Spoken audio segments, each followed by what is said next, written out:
So hello guys, welcome to Safe Talks episode number 7. So in today's video we are going to discuss about all these points. So let's get started. So out of that points guys, first point is SCADA. Okay, so now how it is related to safety. First of all, I want to tell you that it is related to process safety. Okay, it means supervisory control and data acquisition system. SCADA means supervisory control and data acquisition system. Now what and how it helps us in process safety. So generally, as you know that guys, process safety is a very big term as well as it is applicable to the big process industries. Okay, so when we evaluate the size of the process industries, as you know that a different type of sectors are there, like for example distillation column, cracking column. Okay, so it's a very big industry actually. So in order to supervise that industry, we require some specialized systems. Okay, because just standing in a part and supervise whole the industry, it's not possible. Okay, so anytime in any part of the industry, something can go wrong. So in order to manage in that much big industry, we use generally this particular system, supervisory control and data acquisition system. So what happens here is, in a particular room, you can make a control system or you can make a control center. It will totally equipped with the monitors as well as the programmable logic controllers. It means you can see whole operations which is going on through a process facility within an room. Okay, it may be your flows, it may be your working of different objects like working of a boiler, working of a particular pressure pump, as well as working of other vessels. Okay, so everything you can see in front of you, as well as if something goes wrong, you will get immediate notification over that, as well as you can take the necessary actions to prevent the situation from getting worse. It means you will have a overall control from that particular room. Especially I want to tell you that SCADA is a very big system actually. If you think that you will be sitting in front of just one monitor and just supervise whole refinery, so it is not possible. Actually it is a basically combination of around 10 to 20 particular monitors, but again it will vary from the size of the industry. Okay, the more bigger the industry, the more bigger the setup of the SCADA system. As well as it is not only the one system guys, there are a lot of systems like for example BPCS, basic process control system is also there, as well as distributed control system is also there. Okay, so a lot of that. So now if we come to the second number, that is your ALOHA.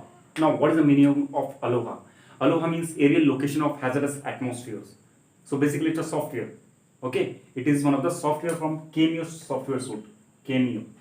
Okay, so Cameo basically providing two type of hazard modeling software. First is your MARPLOT and second is ALOHA. So what ALOHA does is, for example, any chemical emergency is there.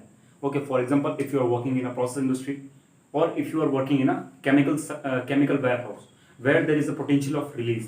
So if you want to estimate that if any of the chemical releases in the environment, so how it will disperse. For example, this is your district, or you can say this is the 4-kilometer radius of your area. Okay, and this is your industry, for example. Okay, so within 1 kilometer how much concentration will be there, within 2 kilometer how much concentration will be there, within 3rd kilometer how much concentration will be there. So you can easily identify the effects of these concentration, and as well as by considering these factors you can develop your emergency plans. Okay, so you can utilize ALOHA. It is very easy generally. It is basically what you need to do here is an ALOHA. Generally you need to put the local features. It means how much storage of chemical is there. Okay, what is the relative wind speed there. It will give you the whole results actually. Just you need to put the data of your localized condition.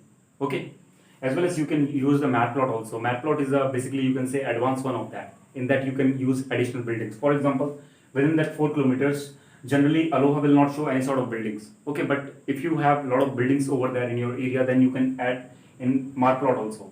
Okay, so MARPLOT is you can say a little bit more advanced than the ALOHA. So it is very easy to use that, as well as if you are using any systems and PC, you can check out that ALOHA. It is going to be useful for you.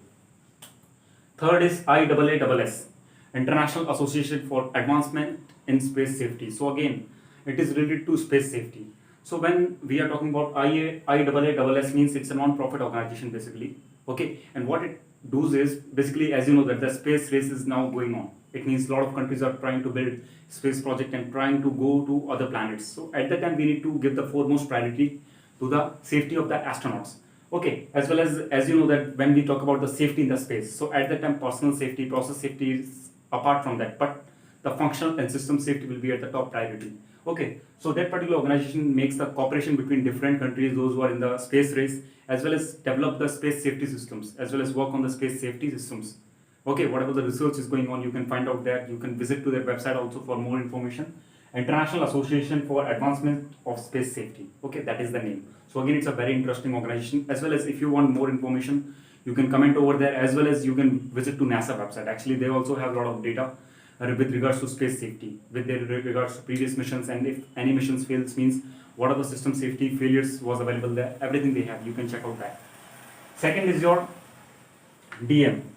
Okay, now before going to the DM, we will see that is your OSHAT before going to the DM, because it will be more easy for you after OSHAT. Okay, so OSHAT means what?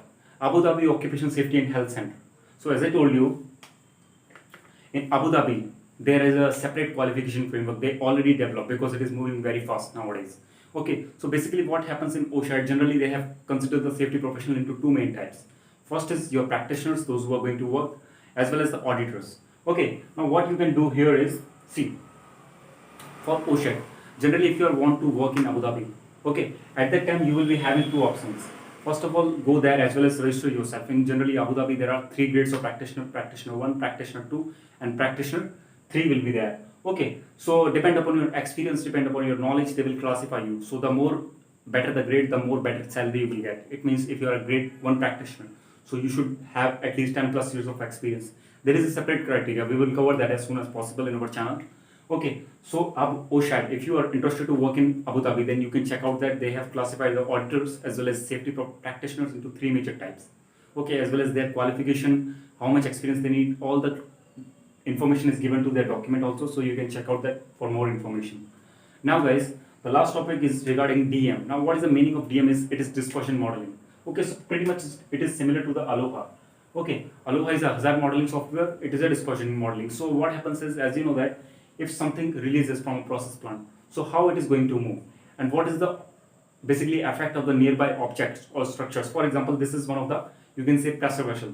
Okay, if something releases from here, it may be flammable gas, it may be toxic gas, then how it is going to behave?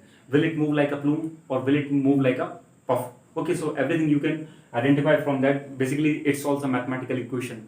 Under a dispersion modeling software, generally they solve a mathematical equation, so it will tell you how the pollutants are going to disperse in the normal environment, and what will be the effect of any tree, any mountains, any structures, any buildings, any towers in between of the path, if they are coming in path of the dispersion modeling cloud. Okay, so you can check out that. So guys, these are the 5 topics of today. So I hope you will like that video, as well as tell me what you have learned today in the comment box. I'll be happy to know that. So thank you for watching video. In the next video, till then, take care.